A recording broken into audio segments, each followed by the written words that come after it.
Vou comentar aqui 2 artigos que eu li nos jornais de hoje. Esses 2 artigos merecem ser levados, a meu ver, ao público que assiste a TV Senado, a Rádio Senado, porque eles dizem 2 coisas que não apenas denunciam, mas também provocam. A primeira ideia é um artigo do empresário Paulo Guedes, que saiu no jornal O Globo de hoje, cujo título é "Educar é a solução". Eu fico feliz de ver essa frase como manchete de um artigo escrito por uma pessoa da qual todos que conhecem têm um grande reconhecimento, como é o doutor Paulo Guedes. Nesse artigo, ele diz uma frase que merece ser lida. Do ponto de vista econômico, a prosperidade de um país é apenas outro nome para a produtividade de sua população. Eu vou repetir isso, interpretando. Ele diz que a prosperidade é o mesmo que produtividade, que produtividade é a mãe da prosperidade. E isso muita gente esquece. As pessoas acreditam que o crescer o bolo da economia é suficiente para trazer a prosperidade.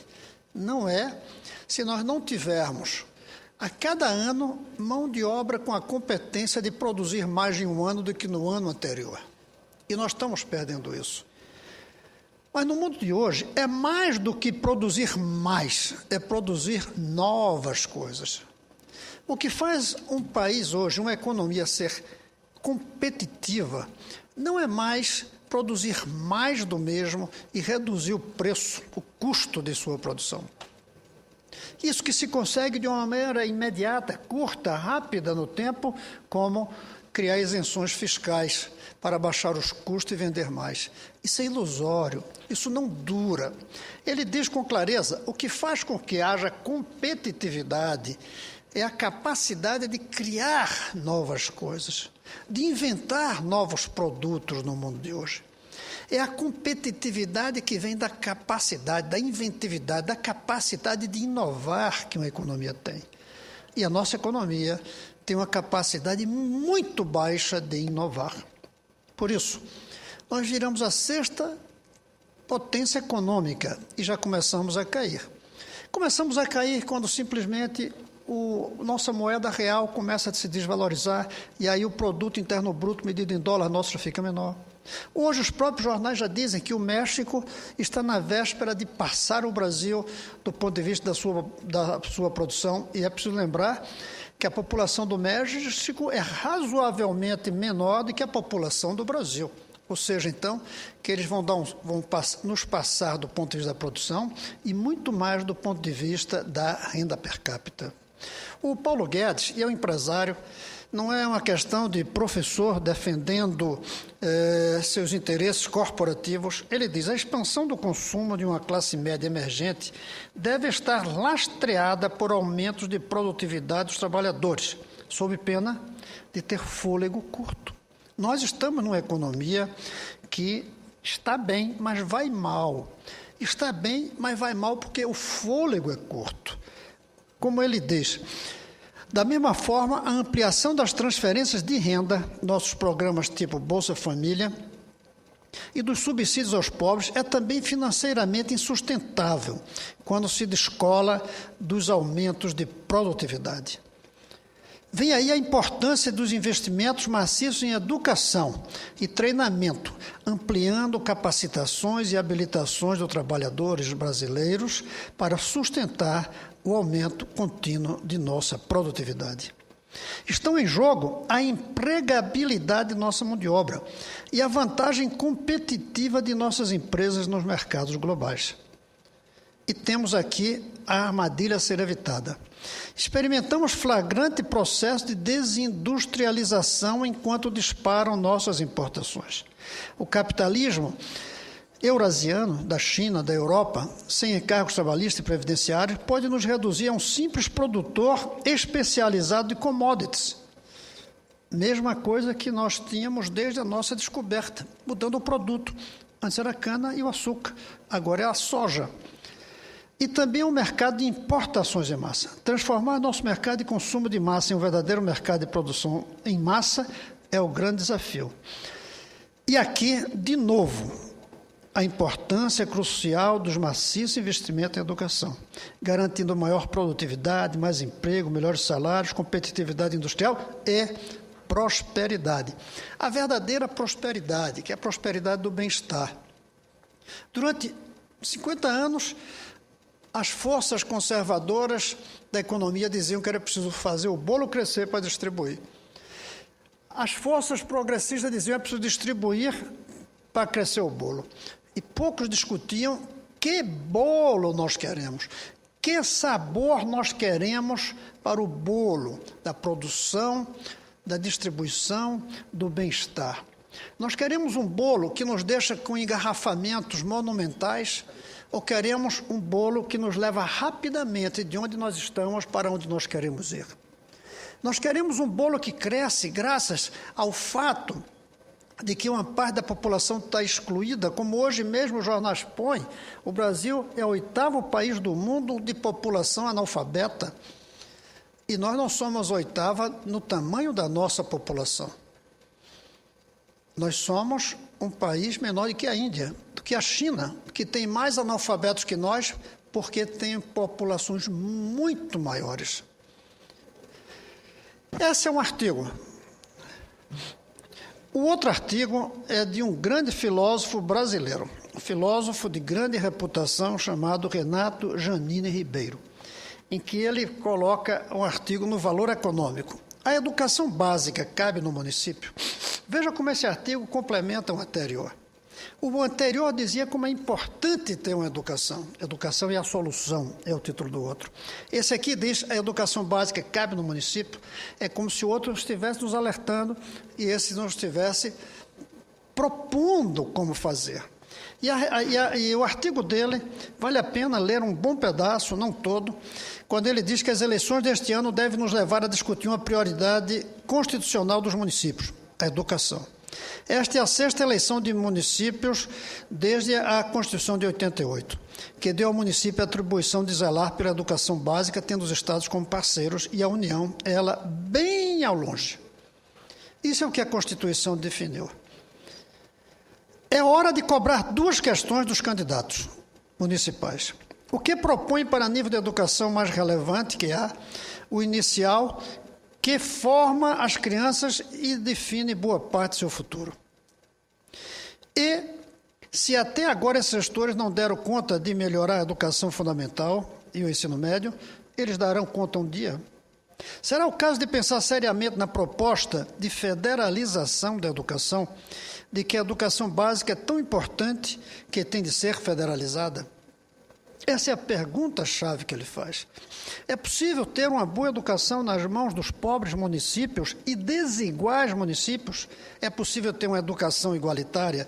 Não é possível. Aí ele continua, o assunto não é dos mais populares, realmente não é. A quantidade de pessoas contra a ideia de federalização é imensa. Perde nas campanhas eleitorais para a saúde, a importância da educação.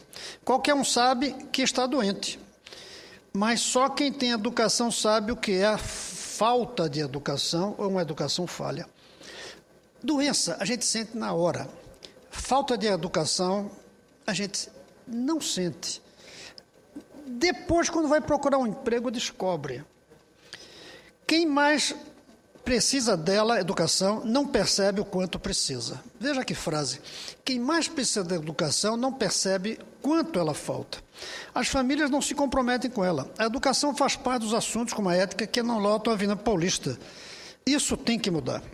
O Constituinte pensou que aproximando a educação básica do cidadão nos municípios aumentaria o controle popular sobre ela. Engano. Tanto que o governo federal, apesar de incumbindo essencialmente o ensino superior, é quem tem posto dinheiro e ferramentas para melhorar a educação de base.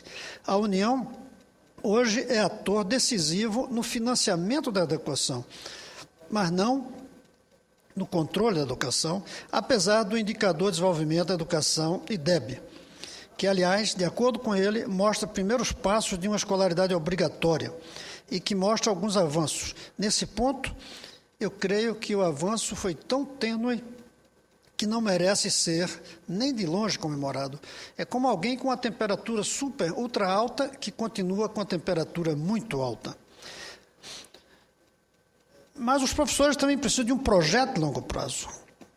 Quantos professores há na educação básica? Segundo o Instituto Nacional do Ministério da Educação, o INEP, em 2011 havia 2 milhões e 45 milhões de funções docentes na educação de base, mas o dado é de funções, não de docentes, porque há quem trabalha em 2 lugares, e o professor que trabalha em 2 lugares é um só professor, mas com 2 funções.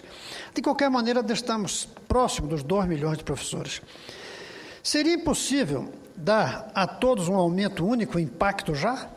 A proposta ambiciosa, segundo ele, mas viável, segundo ele, seria criar uma carreira para 3 milhões de professores em sala de aula ao longo de 20 anos. O ideal é uma carreira federal. Ou se federaliza a educação, mudança a Constituição, ou a União coloca dinheiro e cobra em qualidade alta. Por exemplo, o professor começaria recebendo 3 mil e teria um plano de carreira factível que aumentaria gradualmente seu salário, levando em conta só o seu desempenho. Seriam realizados concursos regulares de provimento de cargos, contratando 150 mil novos docentes por ano. Os atuais professores, isso é importante, poderiam concorrer a esses novos cargos. Eles poderiam sair da carreira de professor municipal para professor federal, passando pelo concurso. Da mesma maneira que um professor que está numa escola municipal do Rio de Janeiro, no lado da rua, para passar para a carreira do professor do Colégio Pedro II, não basta atravessar a rua, é preciso passar em um concurso específico. Mas os atuais professores poderiam concorrer em igualdade de condições como qualquer pessoa. A seleção se faria apenas por conhecimento da matéria e capacidade de lecionar os critérios essenciais.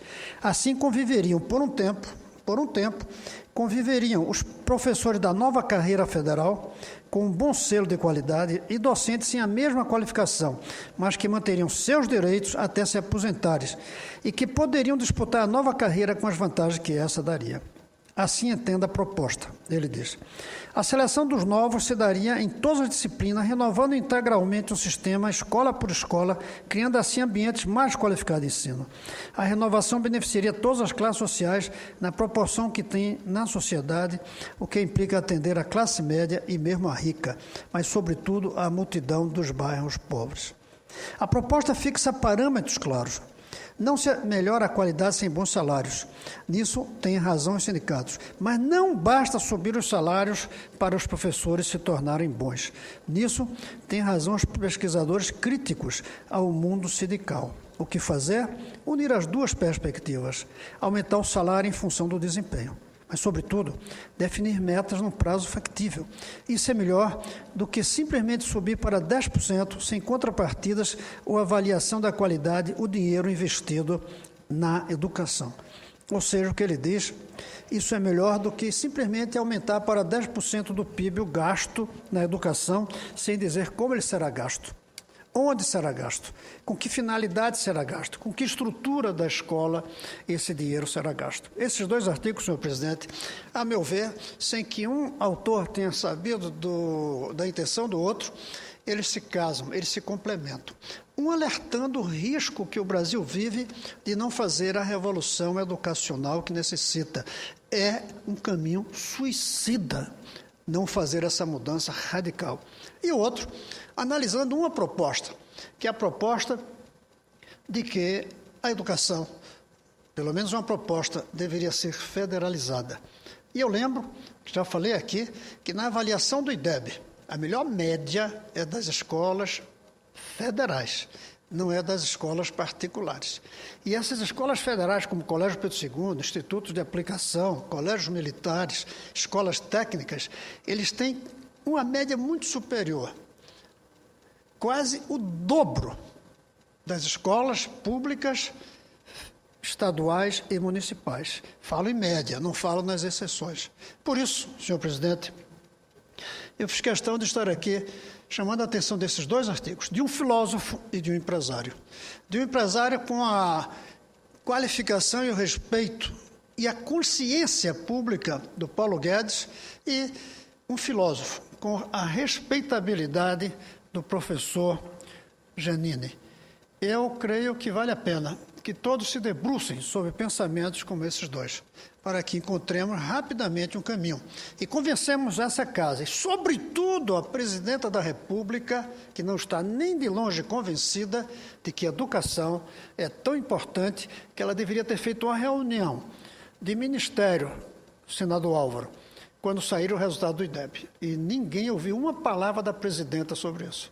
Se a inflação sobe, se o PIB não sobe como deveria, pelo menos ela diz alguma coisa.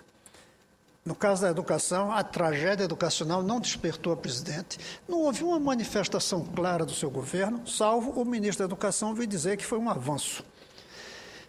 Se seu filho tivesse nota 3,5 e no ano seguinte tirasse 3,7, você ia procurar psicólogo, colocar professor particular, conversar com os professores. O Brasil passou de 3,5 para 3,7 e o ministro comemora essa nota do ensino médio das escolas públicas, estaduais e municipais. Eu gostaria muito que o ministro lesse esses 2 artigos e ajudasse a presidenta, até porque ele não é culpado disso, está ali há 8 meses, e ajudasse a nossa presidenta a despertar de que esse é o problema. Eu queria concluir, senador Álvaro, lembrando que na eleição primeira do presidente Clinton, ele estava numa reunião em que se discutia os rumos da campanha, que discurso fazer, e ele se irritou e, numa hora, se levantou e disse: é a economia estúpido, falando para um seu assessor.